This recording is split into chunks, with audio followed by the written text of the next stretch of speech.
How to copy your profile link on Facebook app. Hi guys, in this video I will show you how to copy your profile link. First then go to your Facebook app, click on it, and here click on your profile. And now this is your profile. All you need to do is click on those 3 points up there, and you're gonna find your profile link, which is the last option.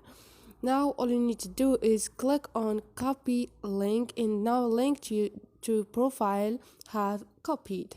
Now all you need to do is go to another app or your messenger or your friend's message and share the link with them. It's so easy and quick. Hope this video was helpful to you guys. If you like the video, don't forget to subscribe and like.